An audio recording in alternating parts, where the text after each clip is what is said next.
आपने औरंगजेब का तो नाम सुना ही होगा, पर क्या आपने उनका नाम सुना है जिनके आगे औरंगजेब जीत कर भी हार गया था? मैं बात कर रही हूँ छत्रपति संभाजी महाराज की। आज हम उन्हीं के बारे में जानेंगे। नमस्कार, मैं हूँ आन्या बंसल। आप सभी का स्वागत है द स्पिरिट ऑफ एजेस में। छत्रपति संभाजी महाराज, उनका जन्म 14 मई 1697 में पुणे के पास पुरंदर किले में हुआ था और वे और कोई नहीं बल्कि छत्रपति शिवाजी महाराज और उनकी पत्नी साई भोसले के सबसे बड़े पुत्र थे। वह 2 साल के थे जब साई भोसले अर्थात उनकी मां ने इस जगत से प्रस्थान लिया। उसके बाद मां जीजाबाई, जो कि छत्रपति शिवाजी महाराज की माता थी, उन्होंने ही उनका पालन पोषण किया और उन्हें बड़ा किया।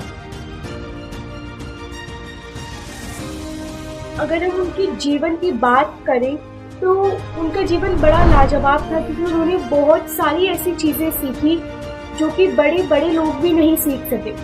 उन्होंने 13 साल की उम्र में 13 भाषाएं सीखी। जी हाँ, 13 साल की उम्र में 13 भाषाएं, जिसमें Deccan languages, Mughal languages, British languages, south Indian, Sanskrit, regional languages इत्यादि सभी लैंग्वेजेस आती हैं। इसके अलावा उन्होंने 13 साल की उम्र में, सिर्फ और सिर्फ 13 साल की उम्र में शास्त्र लिख डाले।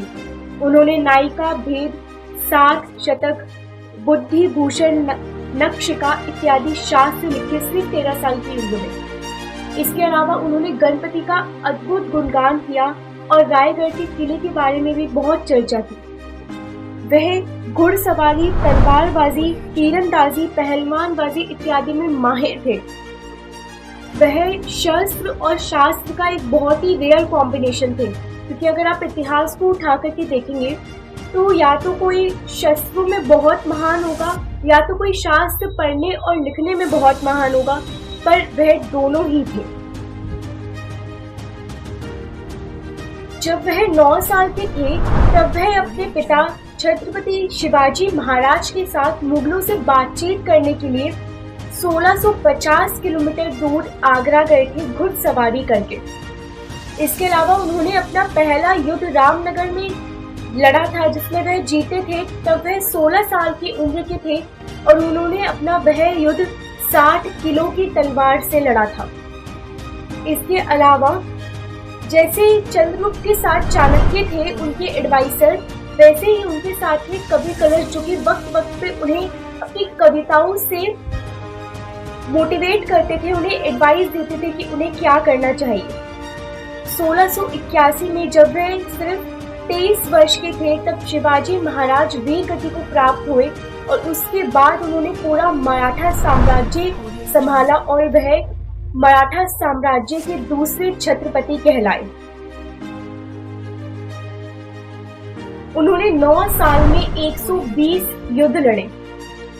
इसके अलावा उनका जो बिगेस्ट अचीवमेंट रहा था वो रहा था 8 लाख वर्सेस 20,000 का। इसका मतलब है कि दुश्मन सैनिक, एक ऐसा युद्ध हुआ था जिसमें दुश्मन सैनिक तो 8 लाख थे, पर उनके पास सिर्फ और सिर्फ 20,000 सैनिक थे, पर फिर भी वह युद्ध जीत गए। कैसे? क्योंकि उन्होंने कुछ ऐसी टेक्निक्स का यूज किया था।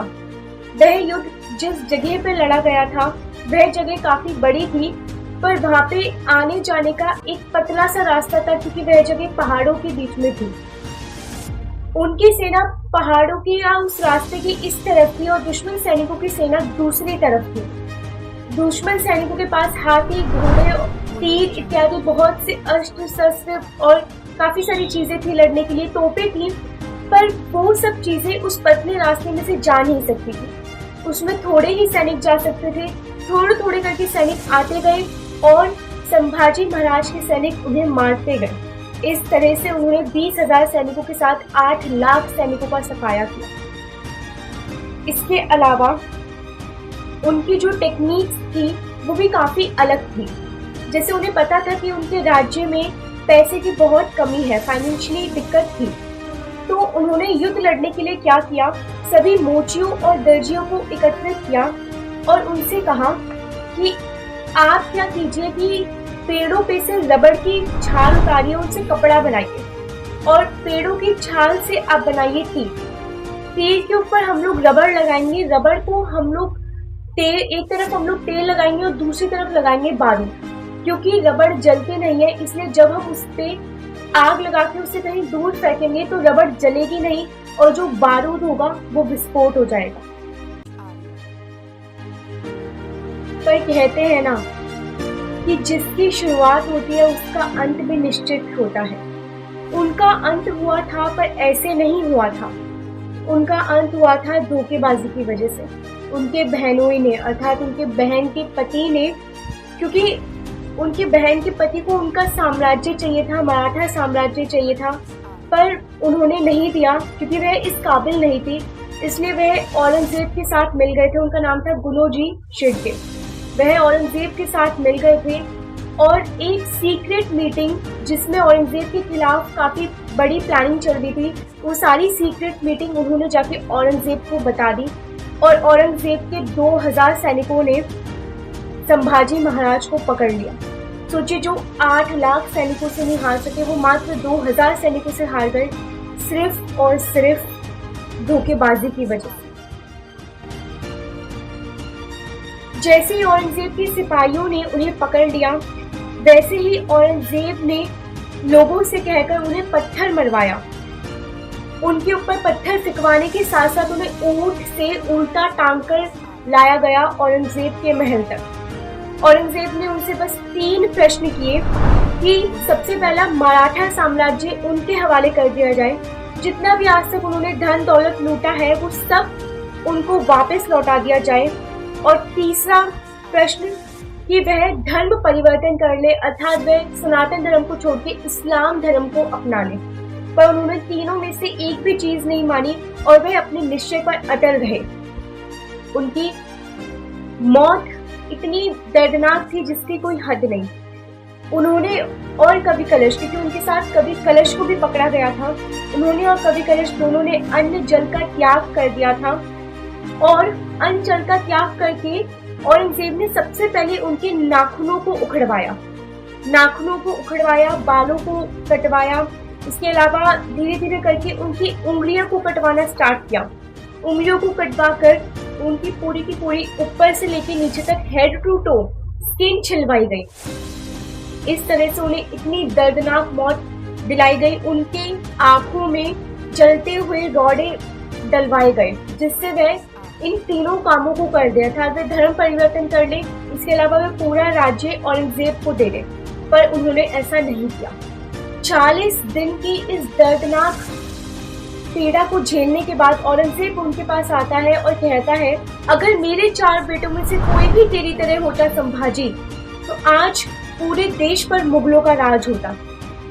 फिर वहां पे संभाजी कहते हैं कि जिस घर में भाई ने भाई को मारा है, जिस घर में बेटे ने बाप को मारा है, उस घर में कोई संभाजी या कोई शिवाजी महाराज पैदा ही कैसे हो सकता है। और यही बनता है उनके जीवन का द मोस्ट फेमस डायलॉग। उनके सामने औरंगजेब हार जाता है। वह उन्हें इतना दर्द देता है पर फिर भी संभाजी को कोई फर्क नहीं पड़ता। फिर औरंगजेब उनके शरीर के टुकड़े करवा के उन्हें पास ही की नदी में फिकवा देता है। उसके बाद पूरा मराठा साम्राज्य इकट्ठा होता है। उनके शरीर के टुकड़ों को इकट्ठा करके उनके शरीर के टुकड़ों को सिला जाता है सुई धागे से। उसके बाद उनका और कवि कलश का अंतिम संस्कार किया जाता है। ये थे वीर मराठा छत्रपति संभाजी महाराज, जिनका नाम आज इतिहास के पन्नों में दबा रह गया है। आज पूरे देश को इनके बारे में पता होना चाहिए, पर कुछ ही लोग हैं जिनको इनके बारे में पता है। इस वीडियो को ज्यादा से ज्यादा लोगों के साथ शेयर कीजिए, क्योंकि सबको पता होना चाहिए कि हमारे देश का इतिहास क्या रहा है। इस वीडियो को शेयर कीजिए, लाइक कीजिए और चैनल को सब्सक्राइब कीजिए। आप अंत तक बने रहे, इसके लिए आप सभी का बहुत बहुत धन्यवाद।